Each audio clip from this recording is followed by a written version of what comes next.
You're listening to the Bearded Theologians podcast, hosted by Zach Bechtold and Matt Franks. If you'd like to learn more about the Bearded Theologians, you can go online at beardedtheologians.com, where we have past podcasts, blogs, and a couple items for sale. So check us out, beardedtheologians.com. Thank you for listening, and enjoy this week's show.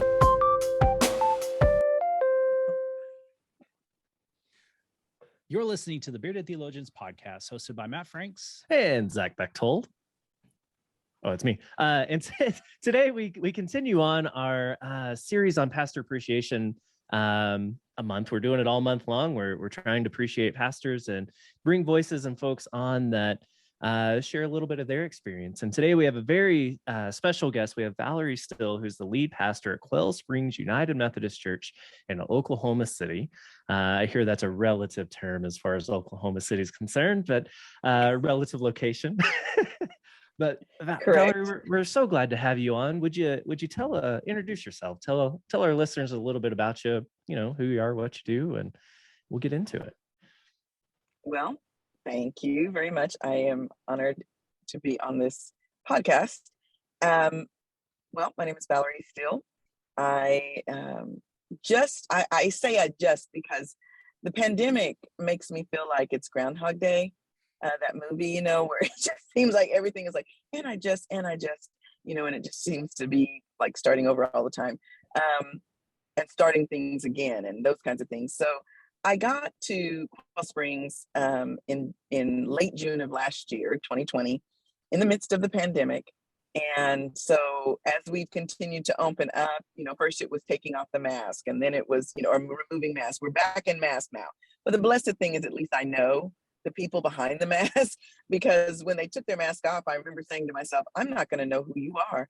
But things worked out. And so I'm there. I love the congregation. It is a reconciling congregation, which is a congregation that has, they decided before I got there, that they wanted to be open and inclusive and highly diverse.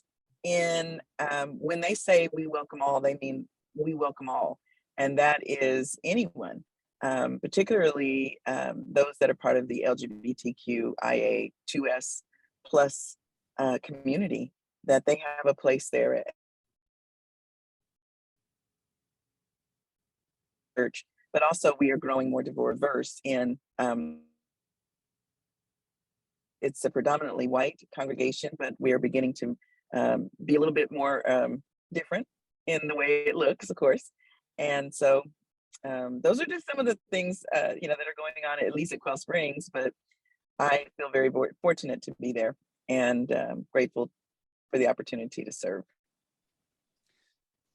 So Valerie, you have been in ministry for a while. You and I have been around together for a long time, actually. I was thinking like, man, we're in seminary together. It's been a while. And so you definitely probably have an experience of different kinds of pastor appreciation, especially as we think about this month, and, that this is kind of the month that, that Hallmark celebrates it. How would you, like, and thinking back upon the times you've received pastor appreciation, like what makes a difference? Feeling appreciated, how's that impact you and your ministry and what you do? It's something that is well, okay. So one of the things about me, when people were running around doing the love languages, Gary Chapman's love languages, everybody was running around doing that at some point. I won't say everyone, but a lot of people. Well, I finally decided I would do it many years ago. And one of the things that came up was words of encouragement.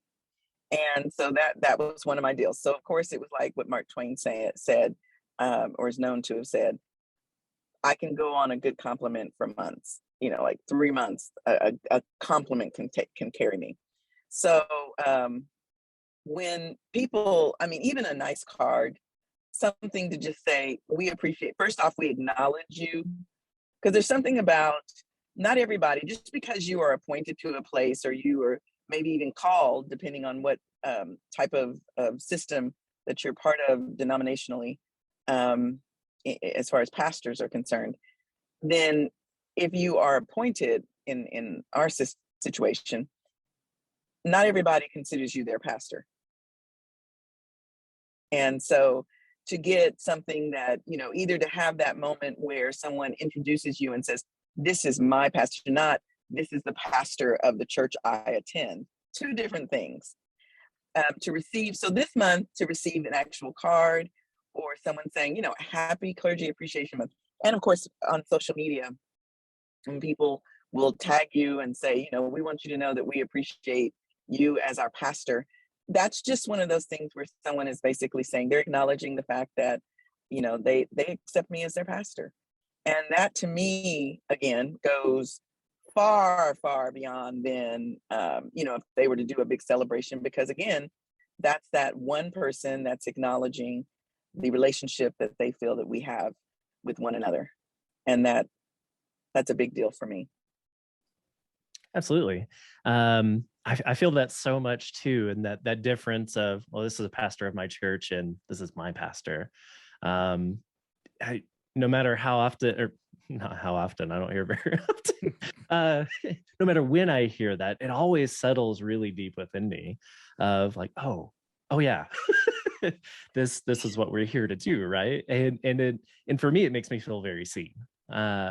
Which is a weird thing sometimes, because we have pulpits and we have a voice and we have these things and we're out there, but it means a lot when people go, oh yeah, no, we get this, right?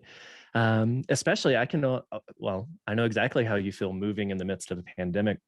I came to my appointment last year in 2020 and met people from nose to forehead, and re-met them again a year later without a mask, and it's been fascinating getting to know people in such a way, and for people to be willing to jump in early on, not being able to say goodbye to their previous pastor and grieve those things, and to celebrate their time here, and then to step into that in the midst of a pandemic and go, oh, I'm seen. Oh, they see me. They've accepted me in as their pastor and leader. And there's something significant to that, even in the very little ways, like you said, cards and little, being introduced as my pastor.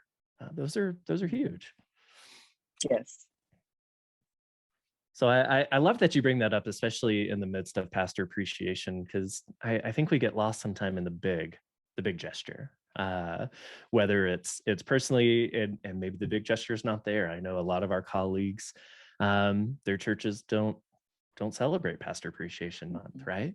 And so that weighs on our souls a little bit, and egos and all of the things in between. But yeah, those little gestures of cards and statements and being seen, they're huge. Yes, I agree. The other thing that has happened moving in the midst of a pandemic as a pastor, not being able to, some people deciding we're not going to have a funeral or memorial service. Mm-hmm. And those are parts of, that's an honor and a very sacred time that a pastor can have with family members that oftentimes we don't get to meet, particularly, if a person was elderly when they passed, that we don't get to meet. So that, COVID has robbed us of that, and getting to really do that. And, I was thinking, I've been listing, because, All Saints Day is coming up, and I was listing all the different people that I know had passed since last All Saints Day, which was November 1st of 2020. And I started listing it, and, of course I'm going to do it by, I officiated this service. I officiated this service. Well, out of 12, 13 members that have passed, I've only officiated maybe less than half. So still that opportunity, COVID has really, this has been a difficult time to really try to be very pastoral with pastoral care, and getting into the lives of people that have been very cautious about coming to church, which is understandable. I don't blame them.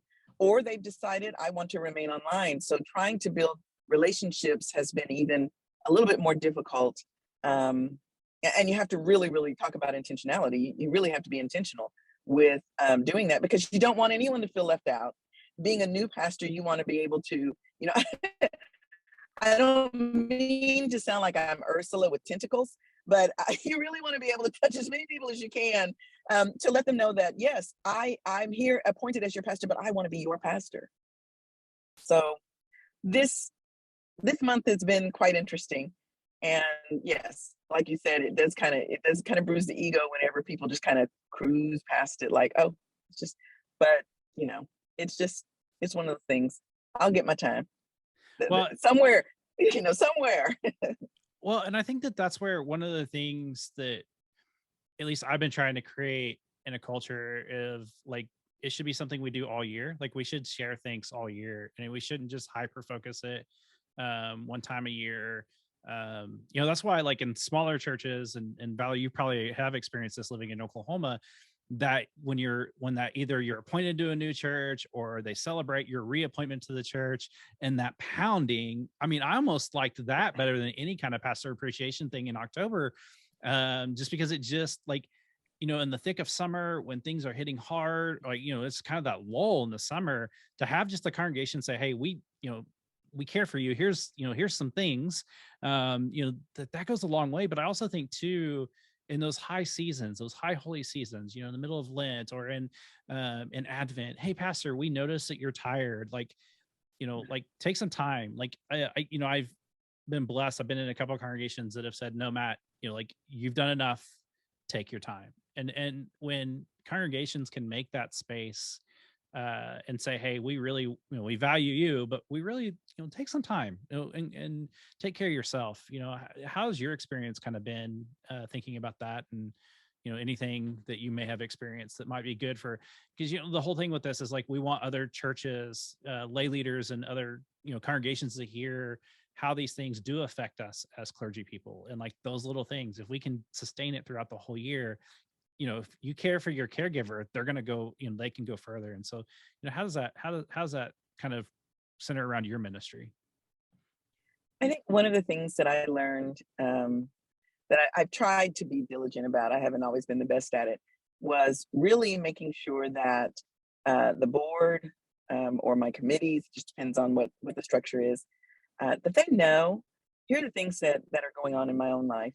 And I'm not necessarily talking about personal.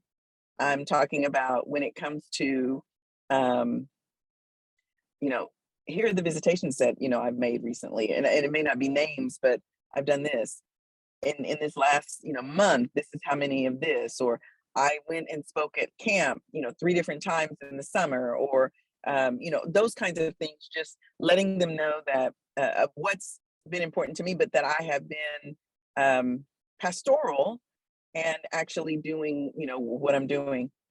Something else that I have done, I know that I have to really guard my time, particularly my Sabbath. My Sabbath day is on Friday. And I really, really ask, you know, I really don't want to have any kind of meetings. I really don't want to have to, I mean, these, you know, and it can be difficult. So just really trying to I need for the congregation to see, and particularly my leaders.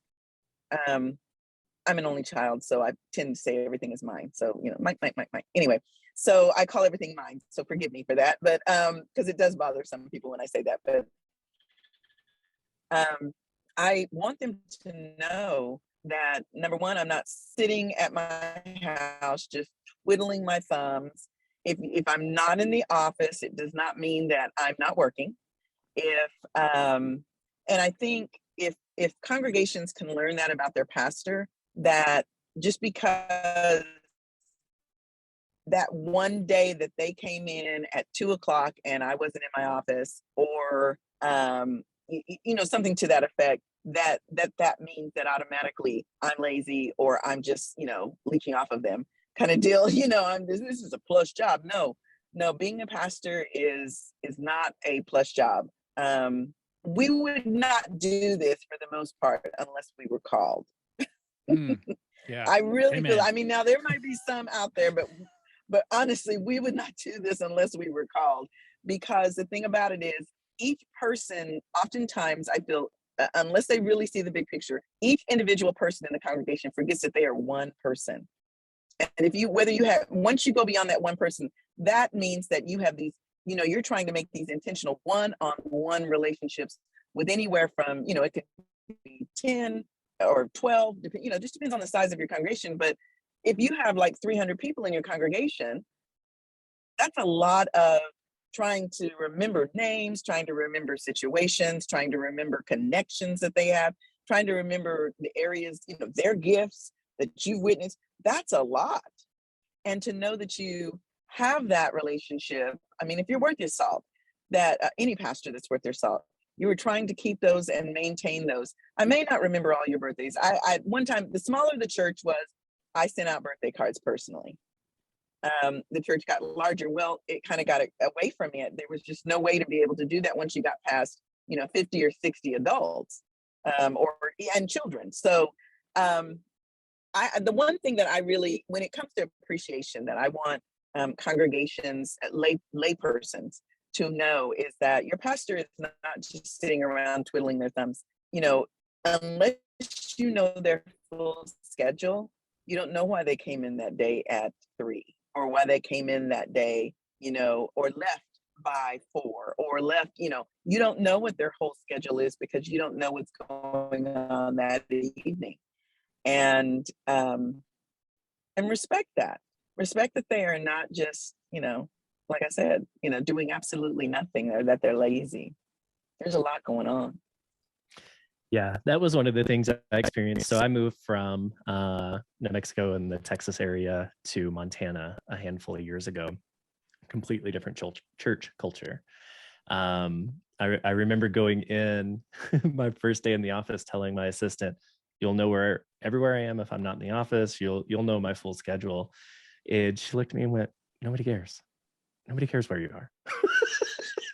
You have a cell phone, we'll call you. You live in the parsonage across the street, we can find you. There's 1,500 people in this town. You're not hard to find. Right. But it was one of the greatest permissions and freedoms she gave me to be in the community, to be with my family when my kids were doing stuff in school, to take time, knowing she would often tell me, "Hey, you haven't had a funeral in a while, you're probably going to have one coming up. Go home." And just that permission to not just sit in my office, or waste time doing things that really don't matter. Go home. She'd consistently tell me that. And it was the permission I needed coming out of a culture that didn't often have that permission, and wondered where you were at 3 p.m. or what, and that's been one of the greatest gifts I've been given as kind of pastoral appreciation, and just that freedom and permission to go, "You're a human. It's okay. Be where you need to be. And we're going to celebrate that with you." Which, you throw a pandemic on top of any situation, and that all becomes very, very hard. We feel, I know we all went into panic mode and tried to do more and all that we could to, stay connected with our people, because that's what we're called to do, right?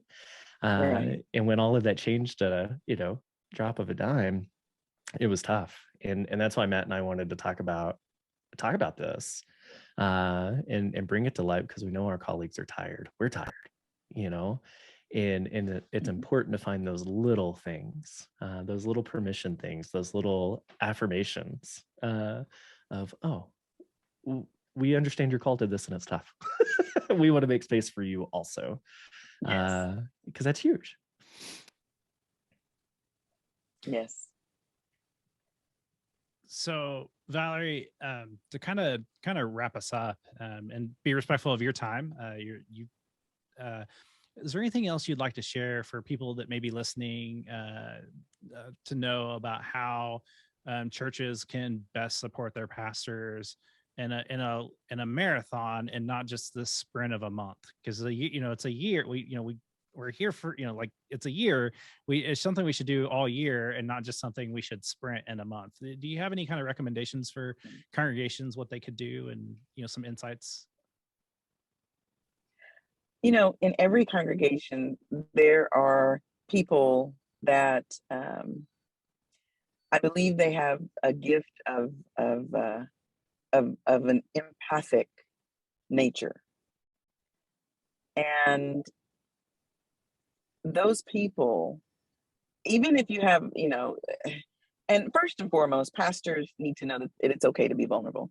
I'm not saying just, cry and sob all over the congregation, because, that's a whole nother issue. We do have to respect, boundaries, but you can't be strong all the time.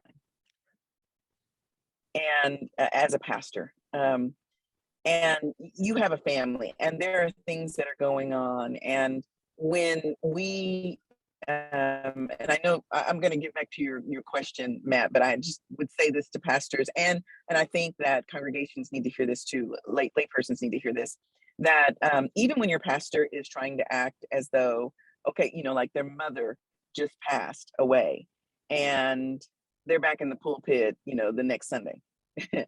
And, the funeral took place that Saturday, and here they're back in the pulpit that Sunday for whatever reason. And, Zach, what you were saying, that permission, give them that permission to take some time, because they'll need it. They'll need it. If things are just going haywire in their life, if their health is not good, if you see that they're all of a sudden even putting on weight, be careful how you say it. Let me just say that. Be careful how you say that. Be careful how you talk about their appearance and things like that. But find ways to, I'm big on, instead of, saying this is a problem, with identifying a problem, make sure that you also have some possible solutions. And so maybe it's, what, Pastor, I just, it's March. It has nothing to do with October. It's March. It's June. It's, whatever time, or it's right, right after Christmas, because, we hit it hard, usually starting in October. We hit it hard all the way to the end of the year. And it seems that that would be a wonderful time to be able to say, we got you this, whatever, from this gift card to a massage place, or we got you this, go out to eat, take your wife, take your husband, go out to eat, or a significant other, whatever the case. But just to find ways throughout the year to show care, because, the pastor is expected to do that year in, year out, day in, day out, no matter what. And it always surprises the pastor. It really does, whenever they are flooded with that kind of compassion and love and permission giving, that we realize you're human too. And you're going to go through, if my family goes through these things, and I'm sure your family does, and there's going to be times that, yes, you need to be with your family. You need to be at those sports events. You need to be at those things. You need to be at the places even where you've been called. Because, see, I'm not called just to the church I serve. I'm also, as a pastor, but even I'm called to be in criminal justice ministry. And so that's one of the things that I really put out there, that, come on, when things are going on and things are making headlines and what have you, you will probably find me at some rally. And I would hope that we could maybe sometimes have to move around a meeting so that I can attend. That's just one of those areas that God has also called me to. So the permission granting is awesome, and just having an overwhelming sense of understanding that your pastor is human. Yeah, thank you for that. That's we all need to hear that. So thank you. I appreciate it. So Valerie, we thank you for your time, and you're always welcome to come back on the podcast and anytime. So if you want to talk about some of those justice-oriented things, we'd be glad to talk to you about that and what you do in that role. And we value your time, and so we're gonna just thank you again for joining us today. And yes, I always say that you're definitely destined for greater things. I've been telling you that since I met you, and and so I just thank you for your time, and want to encourage our listeners to go to our website at beardedtheologians.com and check out all of our great content. You can buy it you still have time. If you order something online, you may get it by the end of the month. If not, it will make a great Christmas gift for your pastor that maybe you want to get a Bearded Theologians mug or t-shirt for. And so we just encourage you to do that. And we thank you for listening today. And so for the Bearded Theologians, I'm Matt Franks. I'm Zach Bechtold. Thanks for checking us out. First, guys, I want you to subscribe and like this video and push that thumbs up. Thank you for listening to the Bearded Theologians podcast. Don't forget to like, subscribe, and share on all social media outlets. You can check out old episodes and more information at beardedtheologians.com. Thanks for checking us out.